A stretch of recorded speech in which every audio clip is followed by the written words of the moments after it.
Hey everyone, and welcome to the Learning Ladder. I've just added a ton of new products to my Teachers Pay Teachers store, so I thought I'd share them with you in case you are interested. I did actually set up my website, it was all done and I was really happy with it, but the pricing was just, it was too much, I couldn't afford to do it. The cheapest e-commerce website I could find was £16 a month, which I can't afford. So I am just keeping all my products right now on Teachers Pay Teachers. They take a huge chunk, but it's cheaper than having to pay a monthly fee. So yes, that's where they're going to be. That's why I was holding off putting any on there, because I was waiting until I finished my website, but my website is done. However, I can't justify the cost at the moment of setting it, of actually making it live. So for right now, all my products will be on Teachers Pay Teachers for the foreseeable future. So if you are interested, I'll leave the link below to the items, and I'll turn the camera around and show you everything now. The first item is this about me. This is what we're going to be doing on our first day of school, but I put that in on Teachers Pay Teachers in case you'd like one too. So I've got a UK version with the U for favourite, and then I've got a US version without the U for favourite. These are just some fun affirmations. We're going to actually stick these on our door as we walk in, but I'm going to put those on as well. So I've left one blank in case you want to write what you're working on. So if you laminate it, then you can change it every week or month or whatever to whatever it is that you want to work on there, or just, you know, something that you think's important. So I'm going to put that on there too, on Teachers Pay Teachers too.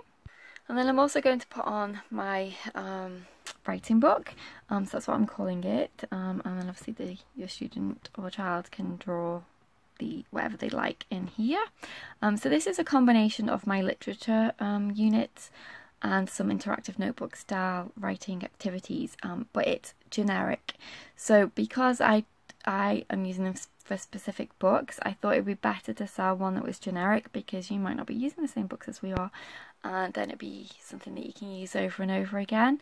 So that's why I've made it generic, so you can use it with any books that you're using, and then the writing ones, and then the writing interactive notebook ones are for storytelling and, you know, just basic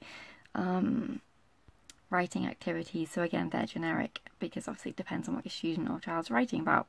So I'll show you what's inside the collection. So we've got the cover here, and then you've got a comic book notebook page. This is a letter template here. We've got a poem template, a story writing template, and obviously you can just print off as many of each one as you want. So, you know, rather than putting in multiple ones, I've just put one in, and then you can print it off as many times as you want.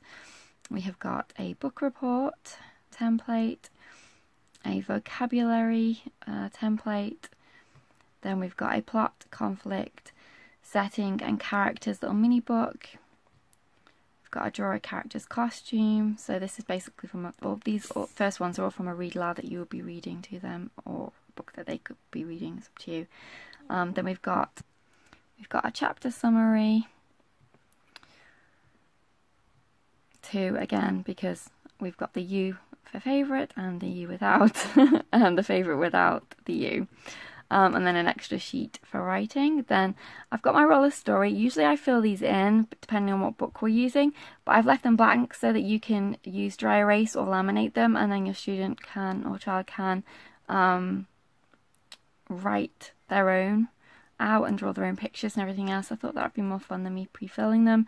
So we've got a character plot, second character and problem for the first one, and then we've got a character setting, second character and problem for the second one. Then this is the first interactive notebook page. So basically you'll glue the pentagon down and then lift the flap for the petals. You won't glue those down, and they can write a picture on each petal, and then underneath they can write the name of the character, or they could do it the other way around, so write the name and then the picture underneath, whichever way they prefer. So we've got a character one, we've got setting, we have got plot, problem, and a resolution. And then I've got some describe it ones where you'll just glue down the pentagon and then keep the flaps up, and they can draw a picture, write the word of how they're describing it. So they can write the describing word on each petal, and then they can write whatever they want underneath. You can add to it, you know, build on it depending on what level they're at. So So for example, an alternative word to what they've used. So, you know, if they've, I don't know, pick soft, then, you know, underneath they could put something else. And I think those should be fun. So they're all pre-filled, the first ones are. So we've got different animals in each one. And then at the bottom, we've got a fish. And then at the bottom, it's blank. So they can then draw their picture in the pentagon for whatever it is that they want to describe. And then this is a character setting problem prompt, so they can draw pictures in each one, or they can write if they don't want to draw pictures. And then you can fold up concertina style and stick it in their notebook. So you'll fold on these lines here. Then we've got another little mini book. This one's title, beginning, middle and end. And again, they can write or draw whichever they'd like for their story. Then we've got a clue. So a mystery and clue one, which is always fun. So basically what you do is you see where the line's bold, you will glue these sides here and you'll cut down the bold lines to make 4 flaps. On each line they will write a clue as to who it is underneath, and then underneath they will write the picture. So all the clues will be on here, and then you'll open the flap and see who it is underneath. We've got a what is it, same principle, a where is it. Then the next one is again and just another flap one. So we've got what, who, where, when, how and why, and again you'll just cut along the lines to make flaps, and then they can write on and draw whatever they'd like underneath and on top. Okay, and now onto the landscape ones. So we've got my book map. So this can be for the story that they were either reading or they're wanting to write. You can choose.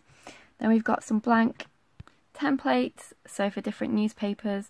Again, these were pre-filled in my literature unit studies, but obviously you're not doing the same books as me, so they can write their title here and then a subheading, write, you know, down the side, draw a picture. And then again for this one, so newspaper name at the top, subheading, you know, picture and everything else. So a few different options for their newspaper article. Then we've got a Venn diagram, which again obviously you can print off as many as you want. We've got to draw the ending for their book that they've read or you've read. We've got a summary. We've got to map the plot, so they could do this for the book that they're reading, you're reading to them, or that they are writing. You've got a character traits one. Again, they could use this for read aloud or their reader or the book that they want to write. So it's multi-purpose, which I really like. Then we've got another flap one that they can put into their notebook. So we've got who doing what, where, when, problem resolution. Again, these are all flaps, so you'll glue the top section and then you'll draw a picture and write underneath. And then we've got the transition train. So I filled out some of them and then I've left one blank for you to, because obviously there are so many different transitional words that you can use. So we've got first, next, then, finally, second, also, after that, and last. So basically what they'll do is they'll write underneath, you know, their story following the same principle. So first, next, then, finally, then, second, also, after that, last, and then you've got a blank one that you can use for whatever transitional words you want to do. Then we've got our character house. So on the, again, these can all be flaps, so you can stick your roof down just, you know, on the edges here, so that they can lift the roof up to reveal their characters underneath, so they can draw or they can write them. Again, for setting, action, problem, resolution, and then in here, if you cut down the here, then you can open the flaps up and they can draw a picture of their book cover. This one, we've got main idea, details, details, details, and closing. So again, you'll stick the main idea down, so the square down in their notebook or notebook paper, whatever they're using. You won't stick these petals down, these flaps down. They'll be lifted up so they can write underneath. So they'll write here, and then they'll write underneath the flaps. They can draw a picture too, and then we've got closing at the bottom.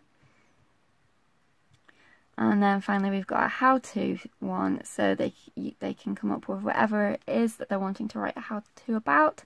So they can write it here and draw pictures. They can write what they need, and then they can make their first, next, then, and last again, you can make them into flaps, so you can just stick this bit down here, then they can lift up the flap once they've finished writing on, and they can draw a picture or they can write more, whatever they like. So that's the literature unit and writing interactive activities. Okay, so that's what I'm putting on TPT for now. I do have a few more things, but I just realised I forgot to show you the animal fact file as well, so that'll be in there too, under the literature and writing activities as well, so they can do a little fact file about an animal of their choice. We've got habitat, height, weight, lifespan and what they eat.